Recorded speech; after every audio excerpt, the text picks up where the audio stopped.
Hello friends, welcome back சித்தர்வாக் channel நண்பர்களே. இன்றைக்கி இந்த வீடியோவில் ஒரு முக்கியமான ஜோதிட தாள்களை தான் இப்போ இந்த வீடியோவில் அதிரடியாக பார்க்க போகிறோம். ஸோ ஜோதிட தாள்கள் மட்டும் இல்லாமல் ஒரு ஆன்மீக பரிகாரமும் பார்க்க போகிறோம். ஸோ பார்க்குறதுக்கு முன்னாடி என்ன பார்க்க போகிறோம் அப்படிங்கிறத வாங்க பார்க்கலாம். கிரகங்கள் அப்படின்னு சொன்னாவே கண்டிப்பாக நாம் தெரிஞ்சிக்க வேண்டியது கிரகங்களால் ஏற்படக்கூடிய பலன்கள் தான். கிரகங்கள் பொறுத்த வரைக்கும் எப்பயுமே நமக்கு பலன்கள் கொடுக்காம இருக்காது. நாம் பிறந்த நேரத்திலேருந்து இப்போ வரைக்கும் கிரகங்கள் எப்படி இருக்குதோ அதை பொறுத்து தான் நமக்கு பலன்கள் கிடைக்கும். நம்ம வாழ்க்கையை ஆட்டி வைக்கிறது கிரகங்கள் என்று சொன்னால் மிகையாகாத உண்மை. நிறைய பேர் என்ன நினைக்கிறோன்னா எல்லாமே நாம் வாங்கின விதி அப்படின்ட்டு நினைக்கிறோம். ஆனால் விதியெல்லாம் கிடையாது, கிரகங்கள் தான் எல்லாத்துக்குமே காரணம். கிரகங்கள் ஒரு சில நேரம் அதிர்ஷ்டத்தை தர மாதிரி இருக்கும், அதே கிரகங்கள் ஒரு சில நேரம் பாதகத்தை தர மாதிரி இருக்கும். அதில் ஒரு சிலருக்கு பிறக்கும் போது கிரகங்களில் ரொம்பவே பாதகமற்று இருக்கிறதுனால வயதில் பார்த்திங்கன்னு வச்சுக்கோங்களேன் நிறைய கஷ்டங்கள் அனுபவிக்கிற மாதிரி சூழ்நிலை ஏற்படுது.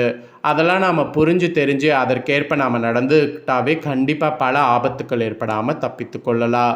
இதை ஏன் இப்போ நான் இந்த இடத்துல சொல்லிட்டுருக்கேன்னா, இப்போ கரெக்டாக பார்த்திங்கன்னு வச்சுக்கோங்களேன் ஜூன் மாதத்தில் கடைசியாக 29ஆம் தேதி 100 ஆண்டுகளுக்கு பிறகு ஒரு அதிர்ஷ்டகரமான ஆணி பௌர்ணமியானது வருது. வரக்கூடிய இந்த பௌர்ணமி சாதாரண பௌர்ணமி கிடையாது, மிகவும் சக்தி வாய்ந்த ஒரு பௌர்ணமி என்று குறிப்பிட்டு சொல்லலாம். இந்த பௌர்ணமியில் கரெக்டாக கிரகங்களில் சந்திரன் உச்சமாக இருக்கிற மாதிரி ஒரு நாளில் வருது, அதுவும் ஆணியில் வரக்கூடியது. அதனால் இது 100 ஆண்டுகளுக்கு பிறகு கிரக அமைப்புகளோடு வரக்கூடிய ஒரு பௌர்ணமி. இந்த பௌர்ணமியில் ஒவ்வொரு ராசிக்காரங்களுக்கும் தலையெழுத்து மாறும். அதில் மகரம் ராசிக்காரங்களுக்கு நட்சத்திரத்துக்கு ஏற்ப என்ன தலையெழுத்து மாறும் அப்படிங்கிறத தான் இந்த வீடியோவில் ஷேர் பண்ண போகிறேன். ஸோ மகர ராசிக்காரங்களாக இருந்தீங்கன்னா இந்த ஒரு வீடியோவை ஸ்கிப் பண்ணாமல் பாருங்கள். உங்கள் ராசிக்கு என்ன மாதிரியான மாற்றம் ஏற்படும் அப்படிங்கிறத தெரிஞ்சுக்குங்க, அதற்கேற்ப நடந்து பயனும் பெறுங்க. உங்களுக்கு அதிர்ஷ்டகரமான மாற்றமாக இருந்தால் அது என்னங்கிறதையும் ஷேர் பண்ணுறேன். நீங்கள் கேட்கலாம், இந்த மாற்றங்கள்லாம் கிரகங்களாலன்னு சொல்கிறியே உண்மையாலுமேனு? கண்டிப்பாக உண்மைதான். நீங்கள் கிரகங்களை நம்பாமல் இருந்தாலும் சனி பயிற்சினாவே ஒரு பயம் வந்துடும். ஏன்னா சனியை போல் கொடுக்கவும் முடியாது, சனியை போல் கெடுக்கவும் முடியாது. சனி நினச்சார்னா ஒருவருடைய வாழ்க்கையை எப்படி வேணாலும் ஆட்டி படைப்பார். சனி எப்படி ஆட்டி படைப்பாரோ அது போல தான் எல்லா கிரகங்களுமே ஆட்டி படைக்கும். ஒவ்வொரு கிரகங்களுமே ஒவ்வொரு வகையில் நமக்கு பலன் தரும். அதனால் கிரகங்கள் எப்படி இருக்கு அதற்கேற்ப நாம் நடந்துக்கிறது ரொம்ப முக்கியம். அதுவும் இந்த மாதிரி பௌர்ணமி வரக்கூடிய நாள் ரொம்ப ஸ்பெஷல் நாள். இந்த ஸ்பெஷல் நாளில் பிரபஞ்சத்தில் பேராற்றல் இருந்திருக்கும், ஸ்பெஷலாக கிரகங்களும் அமைந்திருக்கும்.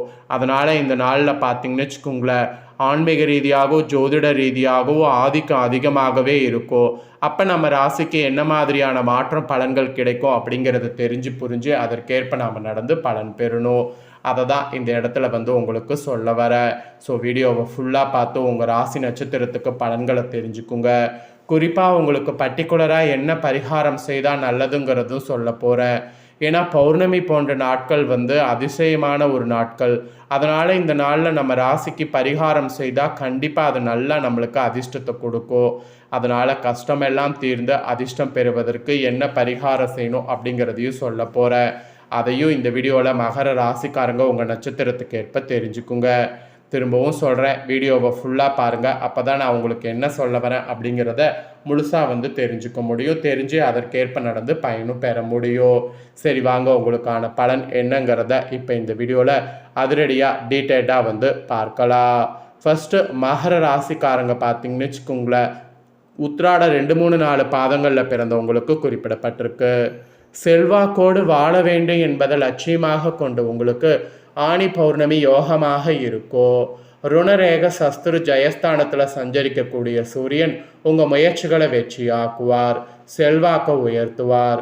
அரசு வழியில் எடுக்கக்கூடிய முயற்சிகளை லாபமாக்குவார். வருமானத்தில் ஏற்பட்ட தடைகளை நீக்குவார். உத்தியோகத்தில் இருப்பவர்களுக்கு இதுவரை இருந்த நெருக்கடிகள் பிரச்சனைகள் முடிவிற்கு வரும். குறிப்பாக எதிர்பாராத இடமாற்றம் பதவி உயர்வு உங்களுக்கு கிடைக்கும். தனியார் துறையில் வேலை பார்த்து வருபவர்களுக்கு வேலையின் மீது இருந்த பயம் போகும். நிர்வாகத்தின் ஆதரவு உண்டாகும். உடல்நிலையில் ஏற்பட்ட பாதிப்பு நீங்கும். வியாபாரம் தொழிலில் போட்டி பிரச்சனை சங்கடம் என்றிருந்த நிலை மாறும். வியாபாரம் விருத்தியாகும். வழக்கு விவகாரத்தால் சங்கடங்களை சந்தித்து வந்த உங்களுக்கு அதிலிருந்து விடுதலை கிடைக்கும். பெரியோர் ஆதரவு உங்களை பாதுகாக்கும். குறிப்பாக ஜூன் 29 முதல் சப்தமஸ்தானத்தில் சுக்கிரன் சஞ்சரிப்பதால் எதிர்ப்பாளத்திடம் ஓரடி விலகி இருப்பது நன்மையாகும். இக்காலம் உங்கள் செல்வாக்கு உயர்கின்ற காலமாக இருப்பதால் அனைத்திலும் கவனமாக எச்சரிக்கையோடு இருப்பது அவசியம். அஷ்டமஸ்தானத்தில் ஞான மோட்சக்காரகன் கேது சஞ்சரிப்பதால் சிலருக்கு உடல்நிலையில் எதிர்பாராத சங்கடம் உண்டாகும்.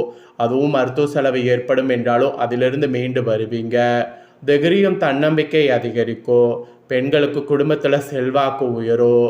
வேலை பார்க்கக்கூடிய இடத்துல நிம்மதியான ஒரு நிலை இருக்கும்.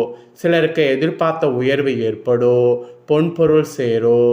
கணவன் மனைவிக்குள் இணக்கமான நிலை இருக்கும். விவசாயிகள் விளைச்சல் மீது கவனமாக இருப்பது அவசியம். மாணவர்களுக்கு இந்த டைம் பிற்பகுதியில் படிப்பின் மீது அக்கறை அதிகரிக்கும். உங்களுக்கு சந்திராஷ்டம நாள், அதனால் தில்லை நடராஜரை இந்த நாளில் வழிபாடு செய்திங்கன்னா வாழ்வில் நன்மை உங்களுக்கு உண்டாகுங்க. நெக்ஸ்ட்டு திருவோணமில் பிறந்த மகர ராசிக்கு குறிப்பிடப்பட்டிருக்கு. எந்த நிலையில் இருந்தாலும் உயர்வை மட்டுமே நோக்கமாக கொண்டு வாழ்ந்து வரக்கூடிய உங்களுக்கு இந்த ஆணி பௌர்ணமி அதிர்ஷ்டமாக இருக்கும். சப்தமஸ்தானத்தில் உச்சமாக சஞ்சரிக்கக்கூடிய குருவால் உங்கள் செல்வாக்கு உயரும். இதுவரை உங்களுக்கு இருந்த பிரச்சனைகள் விலகும். வம்பு வழக்குகள் இருந்த இடம் தெரியாமல் போகும். வாடகை இடத்துல தொழில் செய்து வரக்கூடிய உங்களுக்கு சொந்த இடம் அமையும். சிலர் வியாபாரத்தை விரிவு செய்வீங்க. அரசியல்வாதிகளுக்கு தலைமையின் ஆதரவை எதிர்பார்த்த பொறுப்பு கிடைக்கும். திருமண வயதினருக்கு வரன் வரும். கணவன் மனைவிக்குள் இணக்கமான நிலை இருக்கும். பொன்பொருள் சேரும். வசதி வாய்ப்பு அதிகரிக்கும். உத்தியோகத்தில் இருப்பவர்களுக்கு ஏற்பட்ட நெருக்கடிகள் நீங்கும். எதிர்பார்ப்பு பூர்த்தியாகும். ஒரு சிலருக்கு சொந்த இடம், வீடு, வாகனம் என்ற கனவு நனவாகும். அப்புறம் குடும்பஸ்தானத்தில் ராகு, அஷ்டமஸ்தானத்தில் கேது சஞ்சரிப்பதால் குடும்பத்தில் சிறு சலசலப்பு இருந்து கொண்டே இருக்கும். எதிரிகளால் மறைமுக தொல்லை ஏற்படும். மனக்குழப்பம் அடையும். அதனால் அனைத்திலும் நிதானமாக நடந்து கொள்வது, கவனமாக செயல்படுவது உங்களை பாதுகாக்கும். பெண்களுக்கு இந்த டைம் யோகமாக இருக்கும். திருமண வயதினருக்கு வரன் வரும். சிலருக்கு குழந்தை பாக்கியம் ஏற்படும். வேலைக்காக மேற்கொள்ளக்கூடிய முயற்சி வெற்றியாகும். குடும்பத்தினர் ஆதரவு கிடைக்கும். சிறு வியாபாரிகளுக்கு இதுவரை இருந்த சங்கடம் நீங்கும். பொருளாதார நிலை உயரும். விவசாயிகளுக்கு மனக்குழப்பம் அடையும். எதிர்பார்ப்பு இழுப்பறியாகும். மாணவர்கள் படிப்பில் கவனம் செலுத்துவது, ஆசிரியர்கள் ஆலோசனை ஏற்பது நன்மையாகும். உங்களுக்கு அதிர்ஷ்ட நாள் அன்னைக்கு வக்ரகாளி அம்மனை வழிபாடு செய்திங்கன்னா சங்கடங்கள் விலகும், நன்மைகள் நடக்குங்க. நெக்ஸ்ட்டு ஃபைனலாக அவிட்ட 1-2 பாதங்களில் பிறந்த மகர ராசிக்கு குறிப்பிடப்பட்டிருக்கு. நிதானமாக செயல்பட்டு நினைத்ததை சாதிக்கக்கூடிய உங்களுக்கு இந்த ஆணி பௌர்ணமி நன்மையாக இருக்கும். அதுவும் இறுதியில் சுகஸ்தானத்தில் சஞ்சரித்து வரக்கூடிய செவ்வாய் ஜூன் 29 முதல் பூர்வ புண்ணியஸ்தானத்தில் சஞ்சரிப்பதால் குடும்பத்தில் ஏற்பட்ட நெருக்கடி விலகும். பூர்வீக சொத்தில் ஏற்பட்ட பிரச்சனைகள் முடிவிற்கு வரும். பிள்ளைகளால் பெருமை உண்டாகும். நோய் நொடி என்றிருந்த நிலை மாறும். ராசிநாதன் சனி பகவான் சகாயஸ்தானத்தில் குரு பார்வையோடு சஞ்சரிப்பதால் எடுக்கக்கூடிய முயற்சி வெற்றியாகும். நினைத்த காரியங்கள் நடந்தேறும். தைரியமும் தன்னம்பிக்கையும் அதிகரிக்கும்.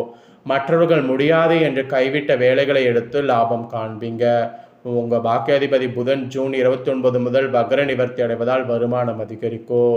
தடைப்பட்ட வேலைகள் முடிவிற்கு வரும். ஆரோக்கியம் மேம்படும். வரவேண்டிய பணம் வரும். வியாபாரிகளுக்கு, கலைஞர்களுக்கு எதிர்பார்த்த ஒப்பந்தங்கள் கிடைக்கும். தொழிலை விரிவு செய்வதற்காக வங்கியில் கேட்டிருந்த பணம் கிடைக்கும்.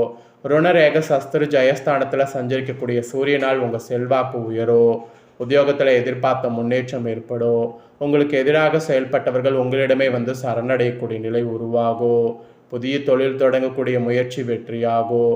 வெளிநாடு செல்ல எதிர்பார்த்த அனுமதி கிடைக்கும். கணவன் மனைவிக்குள் ஏற்பட்ட பிரச்சனைகள் முடிவிற்கு வரும். சிலருக்கு புதிய சொத்து சேரும். குடும்பத்தில் சுப நிகழ்ச்சிகள் நடந்தேறும். பிள்ளைகளுக்காக மேற்கொள்ளக்கூடிய முயற்சி வெற்றியாகும்.